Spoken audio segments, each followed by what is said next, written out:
বেতন বৈষম্যের অভিযোগ। মহকুমা শাসকের দপ্তরের সামনে আশা কর্মীদের অবস্থান।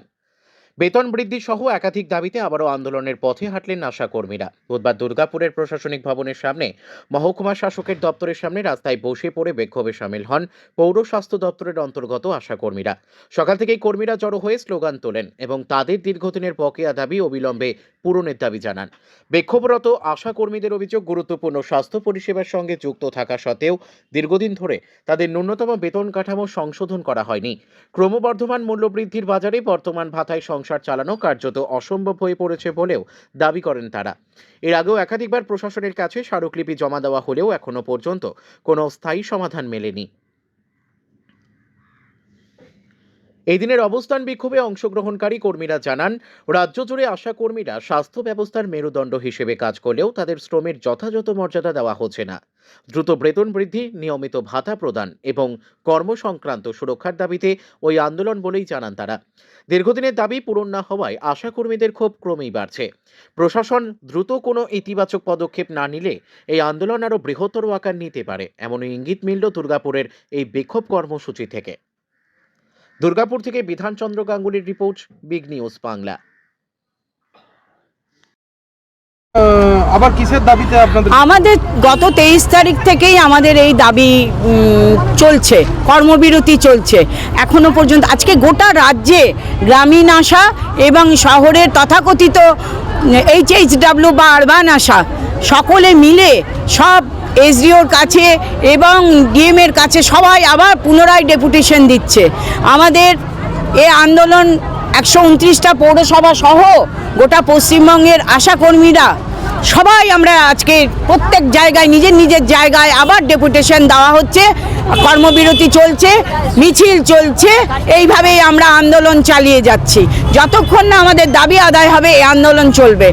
আগামী 30 তারিখ আমাদের প্রেস ক্লাবে প্রেস মিট হবে, সেখানেও আমাদের নাগরিক সমাজ যারা আছেন তারা ডেকেছেন আমাদেরকে। সেখানেও আমাদের একটা বিস্তর আলোচনা ওখানে হবে। আমরা তার জন্য প্রস্তুত আছি। যতক্ষণ না আমাদের দাবি আদায় হচ্ছে আমাদের এই কর্মবিরতি চলবে। বিজেপি থেকে কোনো কি আশ্বাস দিয়েছে আপনাদের?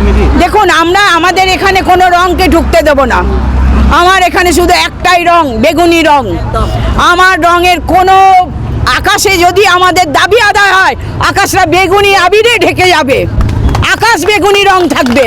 আমার এখানে সবাইকে, যারা আমাদের শুভবুদ্ধি সম্পন্ন মানুষ আমাদের আন্দোলনকে সমর্থন করছে, আমরা সবাইকে ওয়েলকাম জানাবো, কিন্তু এখানে কোনো পার্টি কালারকে ঢুকতে দেবো না।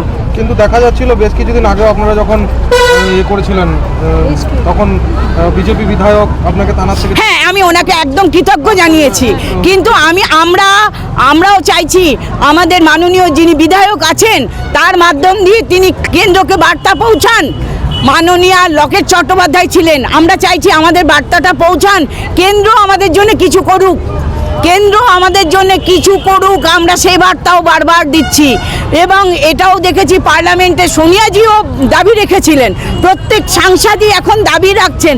আমরা সবাইকে ওয়েলকাম জানাচ্ছি যে আমাদের দাবি অনুযায়ী আমাদেরকে সেই সম্মানটুকু দিন, আমরা যেটা দাবি করছি। জানিয়েছেন কি? আমরা সব জায়গায়, আমরা তো সোশ্যাল মিডিয়ার মাধ্যমে এবং আমাদের আন্দোলনের মাধ্যম দিয়ে তো আমরা সব জায়গায় জানিয়ে দিচ্ছি। আজকে কি ডেপুটেশন দিলেন? না, আমরা আজকে ডেপুটেশন পৌঁছাইনি, কারণ এর আগে আমরা 2টো ডেপুটেশন এখানে দিয়ে গেছি, আপনিও জানেন নিশ্চয়। তার জন্যই আজকে আমরা এখানে এই যে সভাটা রাখলাম। আমি জানি আমাদের যিনি এসডিও স্যার আছেন, মাননীয় স্যার আছেন, ওনার কান পর্যন্ত বার্তা পৌঁছেছে। আমরা এটাই চাইছি যে ওনাদের কান পর্যন্ত বার্তা পৌঁছাক এবং আমাদের দাবিটা মেনে নেওয়া হোক।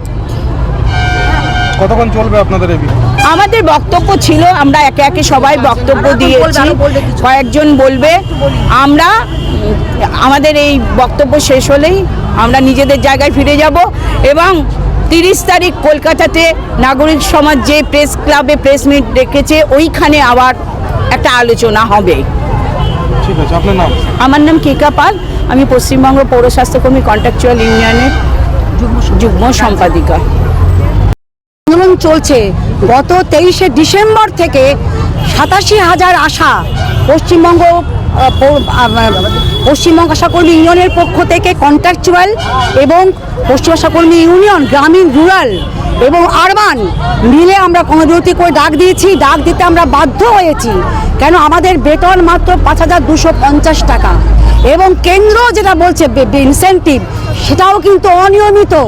বিজেপি আসবেন কোন মুখে, নেতারা আসবেন কোন মুখে? আমরা দিল্লিতে বহুবার প্রধানমন্ত্রীর কাছে ডেপুটেশন দিয়েছি, আমরা বহুবার দিল্লি গেছি, লিখিত কপি মেমোরান্ডাম কপি জমা দিয়েছি। আজকে সবাই আসছেন, যখন থানা লকআপে ভর্তি, লকআপে এখন গ্রেপ্তার করছে পুলিশ 21 তারিখে, তখন তারা আসছেন সহানুভূতি জানাতে। আমাদের চাই না কোনো সহানুভূতি, আমরা চাই কেন্দ্র তার দায়িত্ব পালন করুন, কেন্দ্র তার ইনসেন্টিভের বরাদ্দ বাড়াক এবং রাজ্য কেন্দ্রের মধ্যে দ্বন্দ্ব লাগছে। রাজ্য বলছে কেন্দ্র টাকা পাঠাচ্ছে না, তাই দিতে পারছি না, আমরা বেতন বাড়াতে পারছি না। কেন্দ্র বলছে রাজ্য টাকা হিসাব দিচ্ছে না, তাই আমরা বেতন আমরা দিতে পারছি না, ইনসেন্টিভ বাড়াতে পারছি না। তাদের লড়াইয়ের মধ্যে আশারা কেন মরবে? আশারা কেন তারা বঞ্চিত হবে? তারা কেন শোষিত হবে? তারা কেন বলি হবে? তাদের লড়াই তাদের জায়গায়। আমরা দেখব না যে কোন সরকারে কি করছে। আমাদের দাবি একটাই, আমরা পরিশ্রম করছি, আমরা মা শিশুর সেবা ছাড়াও বহু কাজ করি, 120 ধরনের কাজ করি। আমরা সম্মানের সাথে মাথা উঁচু করে, শিরদাঁড়া উঁচু করে পরিশ্রমের প্রাপ্য মজুরি নেব। আমরা কাউকে চিনি না, কোনো পলিটিক্যাল দলকে আমরা চাই না, আমরা চিনি না কোনো পলিটিক্যাল পার্টি আমাদের চাই না। আমাদের একটাই ইউনিয়ন শ্রমিক সংগঠন AIUTUC নেতৃত্বে আমরা লড়ছি। আমাদের একটাই রাজ্য সম্পাদিকা রয়েছেন, সারা ভারতবর্ষকে পথ দেখাচ্ছেন স্মিতারা খাতুন, যার নেতৃত্বে আমরা লড়ছি, যিনি আশাদের কোনো রং রাখেননি। হ্যাঁ, তিনি তার ব্যক্তিভাবে রাজনীতি করতে পারেন, আমাদের কোনো আপত্তি নেই, যে যার পার্টি রাজনীতি করতে পারে, আমাদের কোনো আপত্তি নেই। এইখানে আমরা যে ইউনিয়ন যে গড়ে তুলেছে, এখানে আমরা কোনো কালারকে চাই না। আজকে CPM সরকার কেরলে গিয়ে আশাদের আন্দোলনে রোলার চালিয়ে দিয়েছে মেয়েদের পায়ের ওপরে। মেয়েরা শুয়ে অপরাধ করছিল, কেরলে চুল কেটে তারা আন্দোলন 256 দিন লড়াই আন্দোলন করেছে, সেখানে তারা জল কামান ছিটিয়েছেন, আর এখানে আসছেন আন্দোলনের পথ দেখাতে। আমরা কাউকে চাই না। যে বিজেপি সরকার এখানে এসে তারা করছেন, জানাচ্ছেন সহানুভূতি, তারা বিভিন্ন স্টেটে আন্দোলনকে দমন করছেন, সেখানে একই চিত্র। এই দিল্লির বুকে আপনারা দেখেছেন, দিল্লির বুকে কতদিন আন্দোলন চলেছে, সেখানেও মেয়েদের উপরে অত্যাচার চলেছে। ফলে আমাদের আশারাই একাই 100, একটা আশাই তার সমস্ত আশাই আজকে সারা ভারতবর্ষকে পথ দেখাচ্ছে। নেতৃত্ব তারা নিজেরাই দিচ্ছে। স্বাস্থ্য ভবন কোনো নেতৃত্ব ছিল না, আশারাই নেতৃত্ব দিয়েছেন, আশারাই পথ দেখেছেন। তার জন্য আমি আমার রাজ্যের, যিনি আমি ভাইস প্রেসিডেন্ট, জেলার আমি সভাপতি, প্রেসিডেন্ট, আমার পক্ষ থেকে আমি সকলকেই সংগ্রামী অভিনন্দন জানাই।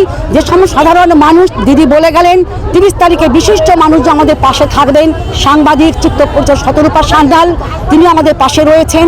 আমাদের বহু CHO দিদি যারা ভালো রয়েছেন, NM দিদিরা রয়েছেন, তারা আমাদের পাশে অনেকে রয়েছেন। বহু সাহিত্যিক, বুদ্ধিজীবী, শুভসম্পন্ন মানুষ আমাদের সাথে রয়েছেন। বহু মা বোনরা আমাদের পাশে এসেছেন, তারা আমাদের সাথে রয়েছেন। সমস্ত মানুষকে আমরা সংগ্রামী অভিনন্দন জানাই। সোশ্যাল মিডিয়া দেখেছেন তারা কিভাবে আশাদেরকে আশীর্বাদ করছেন যে তোমাদের আন্দোলনের জয় হবেই। তাহলে আমরা এইটুকুই রাখবো, সবাইকে আবার আমাদের পক্ষ থেকে, আমার পক্ষ থেকে সংগ্রামী অভিনন্দন জানাই। আপনার নাম কি? আমার নাম উষা আচার্য। ডেজিগনেশন কি? আপনি আছে রাজ্যের ভাইস প্রেসিডেন্ট আর জেলার প্রেসিডেন্ট। আমাদের জেলা যেটা আছে আশাকর্মী ইউনিয়ন, পশ্চিম আশাকর্মী ইউনিয়নের আমি কন্ট্রাকচুয়াল, দুটোরই আর কি, কন্ট্রাকচুয়াল এবং এটারই আমি ভাইস প্রেসিডেন্ট।